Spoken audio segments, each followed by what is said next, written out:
From the studios of KENW on the campus of Eastern New Mexico University, it's You Should Know, featuring the people and events of Eastern New Mexico and West Texas.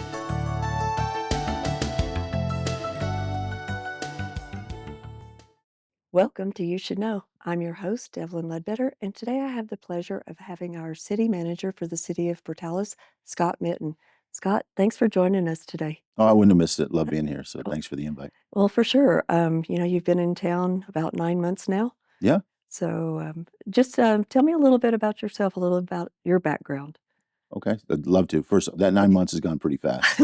I'm surprised. Oh, whirlwind, I'm sure. Yeah. Hit the ground running. But yeah, glad to be here. Like you said, 9 months, going on a year. That's pretty exciting. Time has gone pretty fast. But I came from a job in Paso Robles, California. It's kind of central wine country in California. And I'd been managing Army bases for several years. And Army base management is very similar to municipal management. It's just you're working at the federal government level. But on Army bases, you have the same types of things: churches, rivers, lakes, wildlife, people, infrastructure, sewer, wastewater treatment plants, water treatment plants, child care centers, shopping centers, things like that. So it's very, very similar in that regard. So um, as I had done several years doing that, enough for, at least enough for getting my feet on the ground, let me put it like that, I decided to make a switch from managing military bases to municipal management, and that's kind of what brought me to the city of Portales. So is this your first city management job? This is the first off the base? straight up city manager, not affiliated with the federal government. Yeah, this is the first one. Well, I knew I had heard you speak before and talking about that, and I had never thought a base is truly a city. It It's is its own little. in many regards. Yeah. So, and you were actually a military background, right? Yeah, I was in the Army for about 25 years. Okay. Yeah, so I was a special operator in the Army Special Operations Program, particularly the Ranger Regiment, and a couple other similar units to that. So I did that for about 24 years, 10 months, and retired from that, and then started working for the federal system in the government operations, some finance stuff, and then worked my way into base management. You were also did some things at West Point, and I'm not familiar with this. Oh, okay. What was your world Yeah. there? So I was a civilian. This was after military retirement. I was offered a job at West Point to be the chief of training at the United States Military Academy at West Point. I had never seen the place, but I thought it was a fantastic opportunity. Sure. Yeah, and I was really honored when the people extended that offer to me. So um, I moved there in about 2010, and I was there for 5 years. Like I said, the chief of training, and that was just an amazing opportunity. I mean, you're around young people. It's a college, Right, right? right. So it's a 4-year program. You're around young people every day. I mean, there's a lot of high energy, a lot of fun things to do. Everybody's on the move all year long. You know, they do have, they never really get a break, those students, but the academic break comes in the summer, like other, undergraduate programs. But then they do military training during the summer, and they get a very, very small window to go home, or if they're on a team or sport, a lot of times they don't even go home. They just go in a team or sport clinic for their time, what would be time off for other students.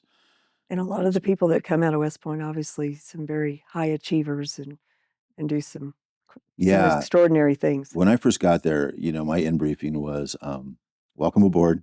This is West Point. You're not going to change too much, so do hang on."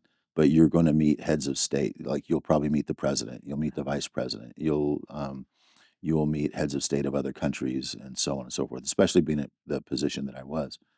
So you're introduced to those types of things and whatnot. And like I said a minute ago, it was an amazing experience, and I'll probably never really be in anything like that again. And I was glad to do it, but I was also glad to leave too. I mean, when I say fast, it was fast paced, a lot going on Under the microscope under the microscope. in a Yeah, big way. So yeah, did you meet presidents? I did. Yeah, Will you tell uh, us who? yeah. So I met President Obama. Okay. I met Condoleezza Rice. I had conversations with Colin Powell. President Obama stole my pen. Yeah, so if I ever see him again, I'll remind him he owes me a I pen. want my pen back. Yeah. He saw it, and he looked at my lapel and he's like, "Can I borrow that?" And I said, "What am I going to say?" Yeah, no. Of course, I think he paid for it. It was a Yes, government sir. pen. Yeah. So Well, we paid for it. yeah. So I said, "Of course," and he signed something for somebody, and then he kept moving. So yeah. That's I think fun. I remember him more than he remembers me, so Possibly, but I'll but bring it up if I ever see him again. yeah, I want my pin back. Yeah. I had got to have a conversation with Condoleezza Rice, That would be fascinating. It was fascinating. Yeah, she was a hoot, really fun, person to engage with, very personable. Colin Powell, got to have a good conversation with, and I was really honored that these folks would take the time to actually converse with you, not just give you kind of a surface level Mhm. templated answer to a question. I mean, especially Rice and Powell Wow, to engage in a conversation. I really consider those a couple of really fascinating pinnacle points in my like professional life. So that was for very cool. sure, Yeah, for yeah, sure. yeah. Well, and was this where you were at that everybody's, picture on the wall was serious? Ye Oh no, no, no. that's a Oh, I good remember that story. story. Oh, okay, okay. I'll just say it briefly. I was working in U.S. Joint Forces Command in Norfolk, Virginia, and when I went in there, I was new and I didn't know anybody. So I looked on the wall of all the leaders Mhm. that worked there, and U.S. Joint Forces Command was the largest military command in the world, really, at that time. So I was very fortunate to work there, and like I said, it was in Norfolk, Virginia. So I walked in, and I don't really know my place because the first couple of days, and so I look at the wall, and everybody was like a curmudgeon. They're just Like like this football on players. their photos, right? And I was like, man, everybody just looks so like serious. So I decide, and usually, so I get blamed for having like a very serious, Right, stoic face, right. right?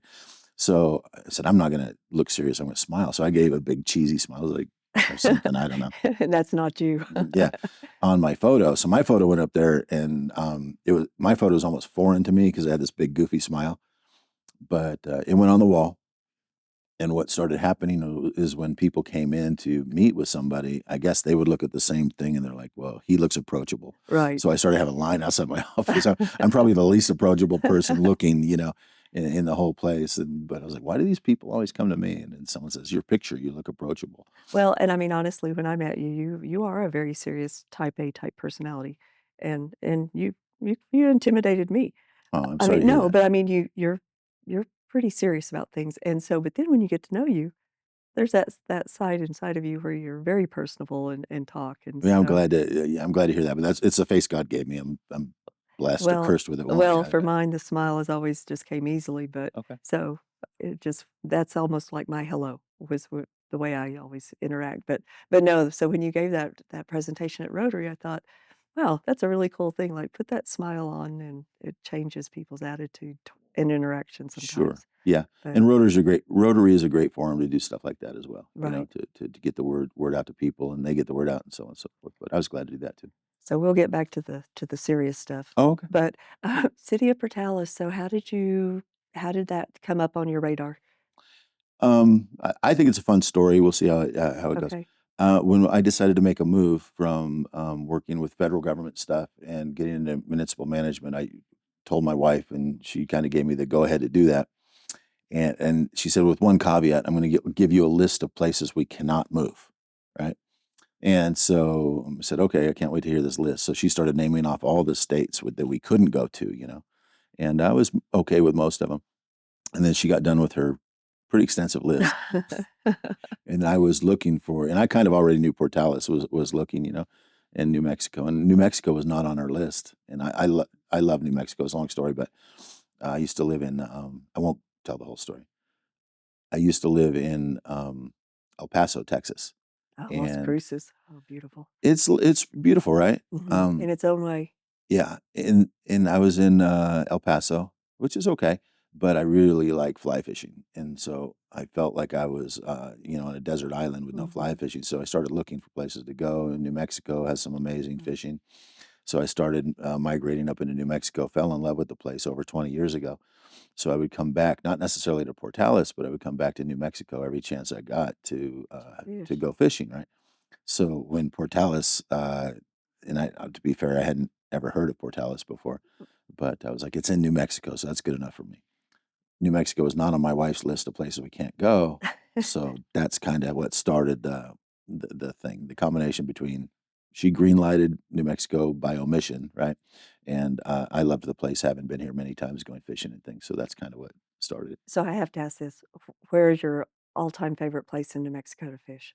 Oh, by far, just below Navajo Dam and the San Juan River, yeah. Okay. Mhm. Yeah, I my was brother's a fly fisher and ties his I own was there last flies and weekend. just oh, were you? Yeah, I was. Is that your release from such a high pressure work environment I think, yeah, that could be, out one on of the them. river Yeah, and yeah, out on for your sure. own? Yeah.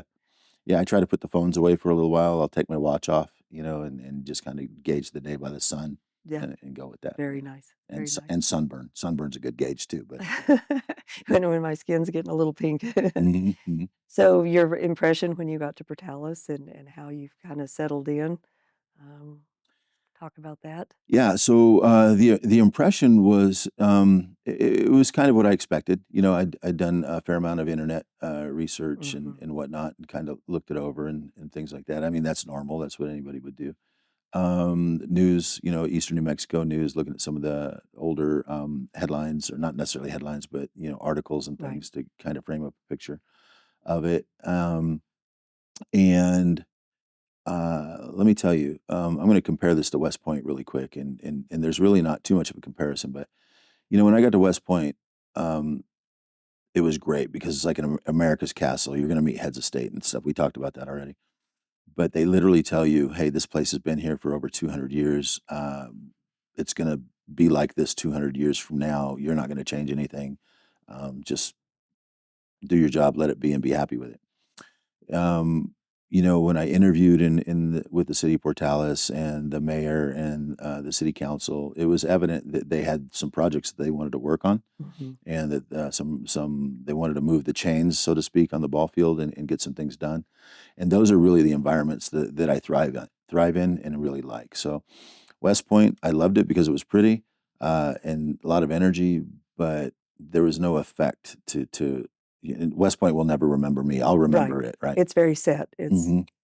But the city of Portales, has some projects that it wants finished and, that it wants started, and that's really where I thrive, and I said, "Okay, this is the type of place where as a team, we can meld together and, take advantage of some of these opportunities and really get some things done."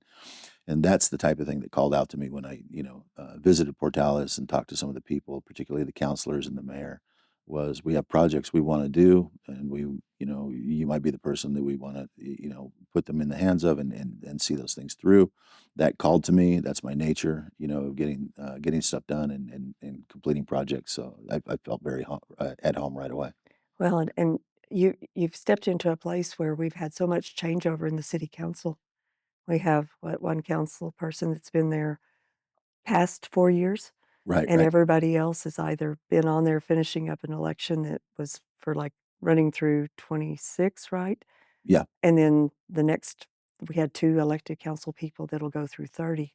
So, challenges of having council people that are not, long-term, or is that an opportunity because you're all learning and open-minded to where we're taking I'm glad things, you said the latter.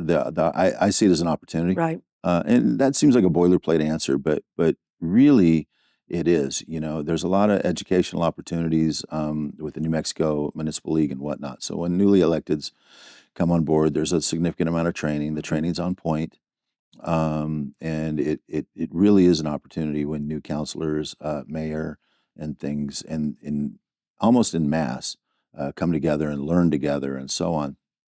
And, I think it's a good thing, and it seems to be very positive. Well, and I think we have a great group. I appreciate all everybody's years of service. That gives you a foundation. It just continues on, but you always want to grow and improve. And so, what are the opportunities or the challenges that really were set out to you when you took your role the first part of July? Yeah, some of them we've put to bed already and taken care of, and, I'll try to remember them. But I had a pretty comprehensive list that the city council wanted me to work on. But, one of them was, relationship building, with other, organizations between the city and other organizations in or around the city. Another one was public communications, working with the public Hmm. and more information and transparency. Budget management, learning the budget, as it applies, and finding some of the gaps maybe in the budget and making that a more, efficient, program, the current budget program, and going forward. And then also, looking for funding opportunities for things that need to happen or take place or be built or whatnot in the city of Portales, and also prioritizing some of the projects as well. So we got after some of those right away. I would argue, probably the first thing was public communication, outreach, so I spent a lot of time and still do spend a lot of time with organizations in the city, a lot of town hall meetings, Right. things like that. And I think that we had them before I showed up, but we have enough now that I've received complaints about having too many. But good, bad, or otherwise, things like town halls and public outreach is a very good way to touch base with people who may or may not be concerned about something or want to know a little bit more about it. But whether people show up in mass or not, it really shows that the city is interested in working with the people and having open dialogue with them. Well, So, when you feel like everything's behind a closed door and you aren't informed of what is going on, and I see that as such a positive. There's posts going out and town hall meetings, and we're working on this road, and I'm seeing the improvements on the roads. I'm seeing trash being picked up, yeah, which was something, as long as it's picked up, you don't notice it, but when it's not, it yeah, right. becomes very apparent. 100%.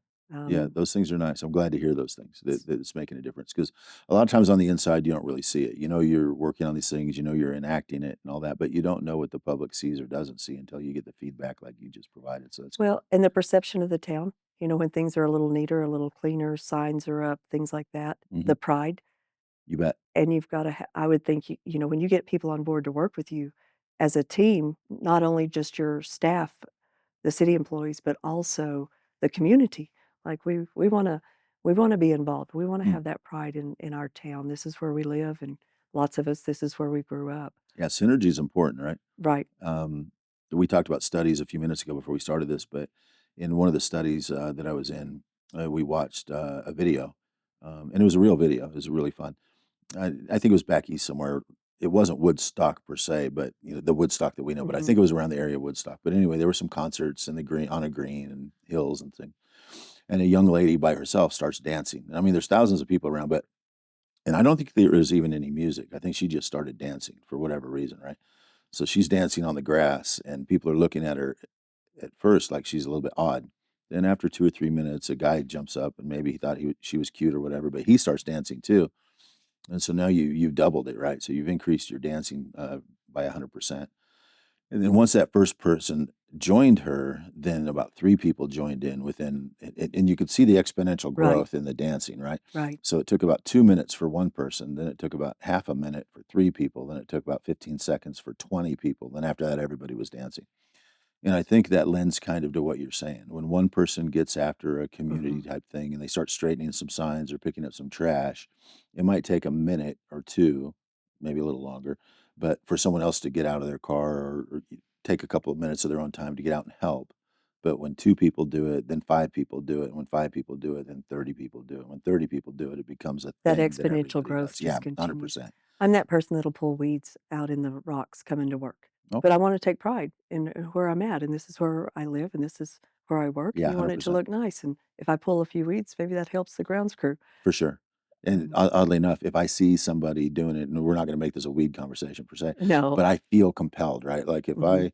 if I see somebody who's obviously going to work and they're dressed for work and things in the morning, and they stop and do something, then I might not stop right there, but I'm like, gosh darn it, I need to, so it motivates me to do Right. something like that. And I know those things happen.